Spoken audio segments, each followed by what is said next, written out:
ओम शांति। 7 नवंबर 2025 के ईश्वरीय महावाक्य है। पहले सुनते हैं मुरली के मुख्य पॉइंट्स। बाबा ने कहा, संगम युग का महत्व तो यह समय सर्वोत्तम बनने का है, जब बाप बच्चों को नर से नारायण बनने की शिक्षा देते हैं। बाप मिलते ही बच्चों को सुख और खुशी मिलती है। पार ब्रह्म में रहने वाला मिल गया, बाकी क्या चाहिए। ड्रामा का ज्ञान होने के कारण हर आत्मा अपना पार्ट जानती है। कोई भी परिस्थिति स्थायी नहीं और जीवन खेल की तरह चलता है। ज्ञान तलवार और वार से विकारों पर विजय पाई जाती है। बच्चों को ज्ञान के संस्कार लेने हैं और पुराने शरीर और मोह से मुक्त होना है। अगर कोई शरीर छोड़ देता है तो भी रोने की जरूरत नहीं। बाप के ज्ञान और स्मृति से बच्चों के अंदर खुशी बनी रहती है।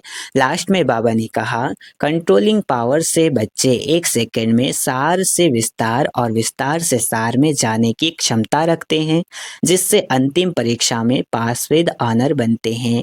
अच्छा, अब सुनते हैं मुरली को विस्तार से। मुरली का सार। मीठे बच्चे, यह संगम युग सर्वोत्तम बनने का शुभ समय है, क्योंकि इसी समय बाप तुम्हें नर से नारायण बनने की पढ़ाई पढ़ाते हैं। प्रश्न, तुम बच्चों के पास ऐसी कौन सी नॉलेज है जिसके कारण तुम किसी भी हालत में रो नहीं सकते। उत्तर, तुम्हारे पास इस बने बनाए ड्रामा की नॉलेज है। तुम जानते हो इसमें हर आत्मा का अपना पार्ट है। बाप हमें सुख का वर्षा दे रहे हैं, फिर हम रो कैसे सकते। परवाह थी पार ब्रह्म में रहने वाले की, वह मिल गया, बाकी क्या चाहिए। बख्तावर बच्चे कभी रोते नहीं। ओम शांति। रूहानी बाप बैठ बच्चों को एक बात समझाते हैं। चित्रों में भी ऐसे लिखना है कि त्रिमूर्ति शिव बाबा बच्चों प्रति समझाते हैं।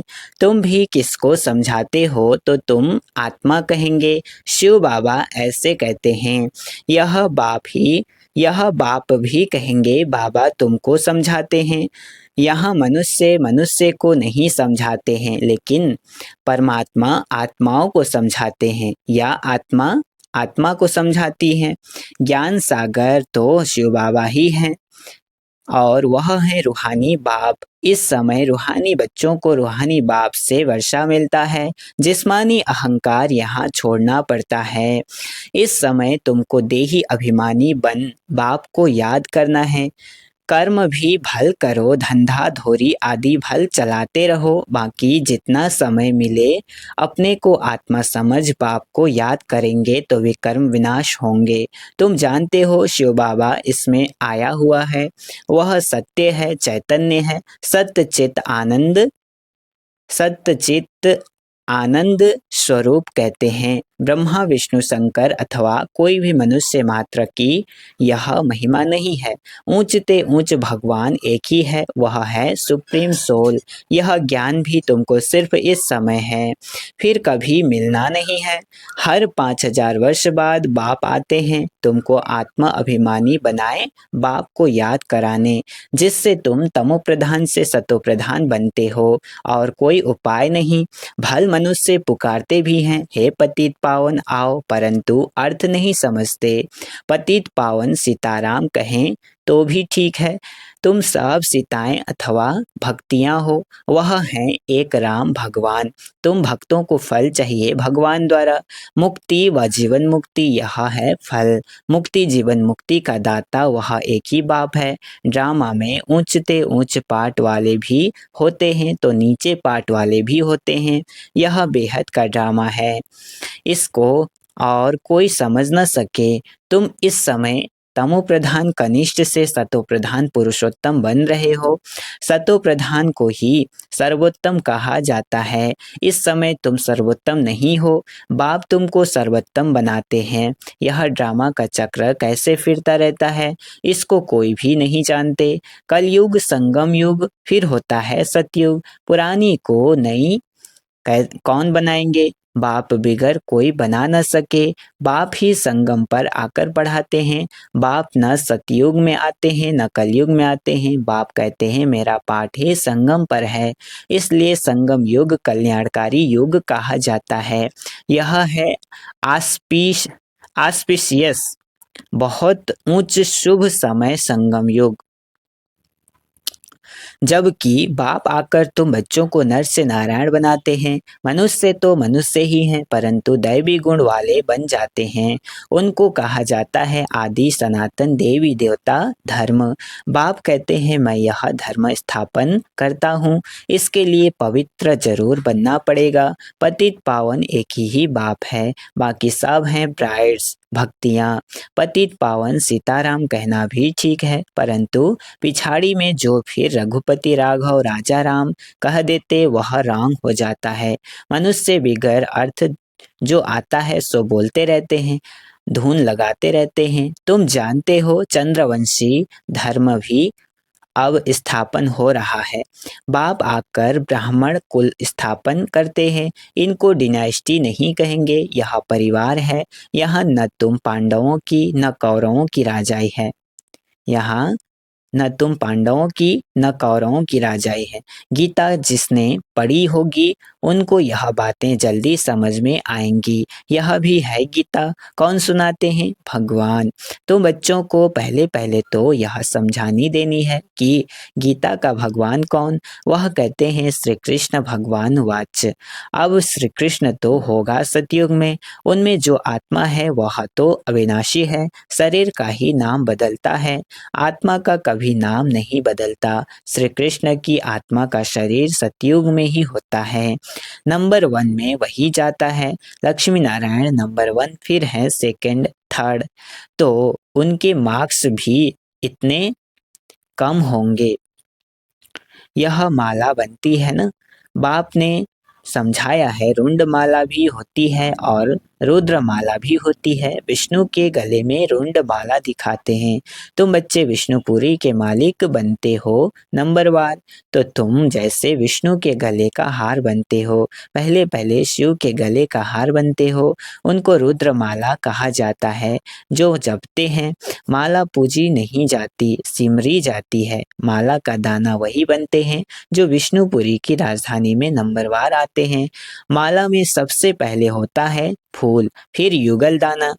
प्रवृत्ति मार्ग है ना, प्रवृत्ति मार्ग शुरू होता है ब्रह्मा सरस्वती और बच्चों से, यही फिर देवता बनते हैं। लक्ष्मी नारायण है फर्स्ट, फर्स्ट हैं वो। ऊपर में है फूल शिव बाबा, माला फेर फेर कर पिछाड़ी में फूल को माथा टेकते हैं, है ना, चूमते भी हैं कोई कोई तो। शिव बाबा फूल हैं जो पुनर्जन्म में नहीं आते हैं, इनमें प्रवेश करते हैं, वही तुमको समझाते हैं। इनकी आत्मा तो अपनी है, वह अपना शरीर निर्वाह करती हैं। उनका काम है सिर्फ ज्ञान देना। जैसे कोई की स्त्री व बाप आदि मरता है तो उनकी आत्मा को ब्राह्मण के तन में बुलाते हैं, आगे आती थी। अब वह कोई शरीर छोड़कर तो नहीं आती है, यह ड्रामा में पहले से ही नूद है। यह सब है भक्ति मार्ग। वह आत्मा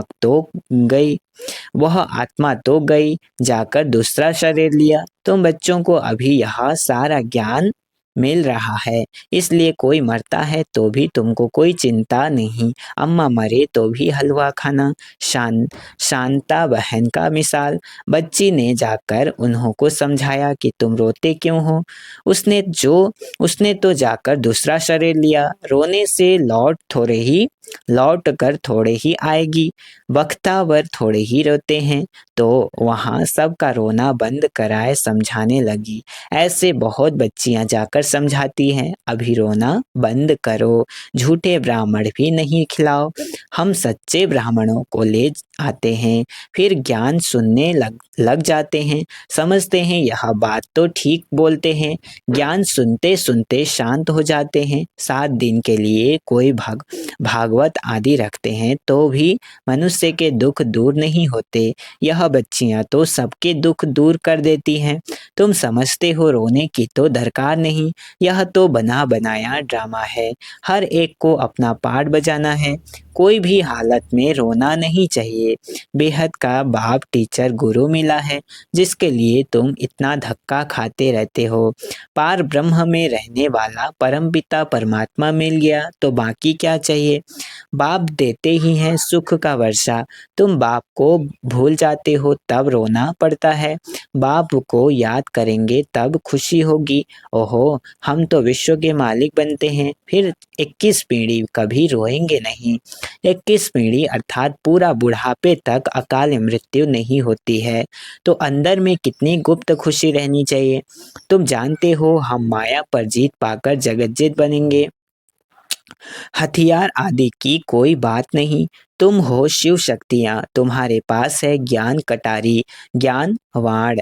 उन्होंने फिर भक्ति मार्ग में देवियों को स्थूल वाण, खड़ग आदि दे दी है। बाप कहते हैं ज्ञान तलवार से विकारों को जीतना है, बाकी देवियां कोई हिंसक थोड़े ही हैं। यह सब है भक्ति मार्ग, साधु संत आदि हैं निवृत्ति मार्ग वाले, वह प्रवृत्ति मार्ग को मानते ही नहीं। तुम तो संन्यास करते हो सारी पुरानी दुनिया का, पुराने शरीर का। अब बाप को याद करेंगे तो आत्मा पवित्र हो जाएगी, ज्ञान के संस्कार ले जाएंगे, उस अनुसार नई दुनिया में जन्म लेंगे। अगर यहाँ भी जन्म लेंगे तो भी कोई अच्छे घर में, राजा के पास, वह रिलीजियस घर में, वह संस्कार ले जाएंगे, सबको प्यारे लगेंगे, कहेंगे यह तो देवी है ना। संस्कार में भी परिवर्तन होता है, तो उसका एक जन्म का और पार्ट है, तो वो पुनर्जन्म लेती है। तो वहाँ ऐसे बोलते हैं जैसे कि ये देवी है ना, एकदम अच्छे संस्कार रहते हैं। श्री कृष्ण की कितनी महिमा गाते हैं, छोटेपन में दिखाते हैं माखन चुराया, मटकी फोड़ी, यह किया, कितने कलंक लगाए हैं। अच्छा, फिर श्री कृष्ण को सांवरा क्यों बनाया है। वहाँ तो श्री कृष्ण गोरा होगा ना, फिर शरीर बदलता रहता है, नाम भी बदलता रहता है। श्री कृष्ण तो सतयुग का पहला प्रिंस था, उनको क्यों सांवरा बनाया है, कभी कोई बता नहीं सकेंगे। वहाँ सांप आदि होते नहीं जो काला बना दे। यहाँ जहर चढ़ जाता है तो काला हो जाता है, वहाँ तो ऐसी बात हो न सके। तुम अब दैवी संप्रदाय बनने वाले हो, इस ब्राह्मण संप्रदाय का किसको भी पता नहीं है। पहले पहले बाप ब्रह्मा द्वारा ब्राह्मणों को अडॉप्ट करते हैं, प्रजापिता हैं तो उनकी प्रजा भी ढेर की ढेर हैं। ब्रह्मा की बेटी सरस्वती कहते हैं, स्त्री तो है नहीं, यह किसको भी पता नहीं है। प्रजापिता ब्रह्मा के तो है ही मुख वंशावली, स्त्री की बात ही नहीं। इनमें बाप प्रवेश कर कहते हैं तुम हमारे बच्चे हो, मैंने इनका नाम ब्रह्मा रखा है। जो भी बच्चे बने सबके नाम बदली किए हैं। तुम बच्चे अभी माया पर जीत पाते हो, इसको कहा ही जाता है हार और जीत का खेल। बाप कितना सस्ता सौदा कराते हैं, फिर भी माया हरा देती है तो भाग जाते हैं। 5 विकारों रूपी माया हराती है, जिनमें 5 विकार हैं उनको ही आसुरी संप्रदाय कहा जाता है। मंदिर में देवियों के आगे भी जाकर महिमा गाते हैं, आप सर्वगुण संपन्न। बाप तुम बच्चों को समझाते हैं, तुम ही पूज्य देवता थे, फिर 63 जन्म पुजारी बने, अब फिर पूज्य बनते हो। बाप पूज्य बनाते हैं, रावण पुजारी बनाते हैं, यह बातें कोई शास्त्रों में नहीं है। बाप कोई शास्त्र थोड़े ही पढ़ा हुआ है, वह तो है ही ज्ञान का सागर, वर्ल्ड अलमाइटी अथॉरिटी है। अलमाइटी यानी सर्वशक्तिमान। बाप कहते हैं सभी वेदों शास्त्रों आदि को जानता हूँ, यह सब है भक्ति मार्ग की सामग्री। मैं इन सब बातों को जानता हूँ। द्वापर से ही तुम पुजारी बनते हो, सतयुग त्रेता में तो पूजा होती नहीं, वह है पूज्य घराना, फिर होता है पुजारी घराना। इस समय सब पुजारी हैं, यह बातें कोई को मालूम नहीं है। बाप ही आकर 84 जन्मों की कहानी बताते हैं। पूज्य पुजारी यह तुम्हारे ऊपर ही सारा खेल रहता है। हिंदू धर्म कह देते हैं, वास्तव में तो भारत में आदि सनातन देवी देवता धर्म था, न कि हिंदू। कितनी बातें समझानी पड़ती है, यह पढ़ाई है भी सेकंड की, फिर भी कितना समय लग जाता है। कहते हैं सागर को शाही बनाओ, सारा जंगल कलम बनाओ तो भी पूरा हो न सके, है ना। ऐसा पढ़ाई है बाबा का। अंत तक तुमको ज्ञान सुनाता रहूंगा। तुम इतना किताब कितना बनाएंगे? इनका किताब कितना बनाएंगे, है ना? इतना सारा है। शुरू में भी बाबा सवेरे सवेरे उठकर लिखते थे, फिर मम्मा सुनाती थी, तब से लेकर छपता ही आता है। कितने कागज खलास हुए होंगे। गीता तो एक ही इतनी छोटी है। गीता का लॉकेट भी बनाते हैं। गीता का बहुत प्रभाव है, परंतु गीता ज्ञान दाता को भूल गए हैं। अच्छा, मीठे मीठे सिकलधे बच्चों प्रति माता पिता बाप दादा का याद प्यार और गुड मॉर्निंग। रूहानी बाप की रूहानी बच्चों को नमस्ते। हम रूहानी बच्चों की रूहानी माता पिता बाप दादा को याद प्यार और गुड मॉर्निंग। नमस्ते नमस्ते नमस्ते। शुक्रिया बाबा, शुक्रिया। धारणा के लिए मुख्य सार है। पहला पॉइंट, ज्ञान तलवार से विकारों को जीतना है। ज्ञान के संस्कार भरने हैं। पुरानी दुनिया और पुराने शरीर का संन्यास करना है। दूसरा, भाग्यवान बनने की खुशी में रहना है। किसी भी बात की चिंता नहीं करनी है। कोई शरीर छोड़ देता है तो भी दुख के आंसू नहीं बहाने हैं।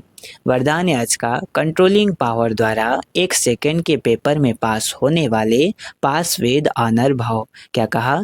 कंट्रोलिंग पावर द्वारा 1 सेकंड के पेपर में पास होने वाले पास विद ऑनर भाव। विस्तार, अभी अभी शरीर में आना और अभी अभी शरीर से न्यारे बन अव्यक्त स्थिति में स्थित हो जाना। जितना हंगामा हो उतना स्वयं की स्थिति अति शांत हो। इसके लिए समेटने की शक्ति चाहिए। 1 सेकंड में विस्तार से सार में चले जाएं और 1 सेकंड में सार से विस्तार में आ जाएं। ऐसी कंट्रोलिंग पावर वाले ही विश्व को कंट्रोल कर सकते हैं और यही अभ्यास अंतिम 1 सेकंड के पेपर में पास विद ऑनर बना देगा। स्लोगन है, वानप्रस्थ स्थिति का अनुभव करो और कराओ तो बचपन के खेल समाप्त हो जाएंगे। क्या कहा? वानप्रस्थ स्थिति का अनुभव करो और कराओ तो बचपन के खेल समाप्त हो जाएंगे। अव्यक्त इशारे, अशरीरी व विदेही स्थिति का अभ्यास बढ़ाओ। विदेही बनने में हे अर्जुन बनो। अर्जुन की विशेषता, सदा बिंदी में स्मृति स्वरूप बन विजयी बना। ऐसे नष्टो मोहा स्मृति स्वरूप बनने वाले अर्जुन। सदा गीता ज्ञान सुनने और मनन करने वाले अर्जुन। ऐसे विदेही जीते जी सब मरे पड़े हैं। ऐसे बेहद की वैराग्य वृत्ति वाले अर्जुन बनो, जो श्री कृष्ण ने ज्ञान दिया है ना। ज्ञान अर्जन करने वाला अर्जुन बनो। अच्छा, ओम शांति।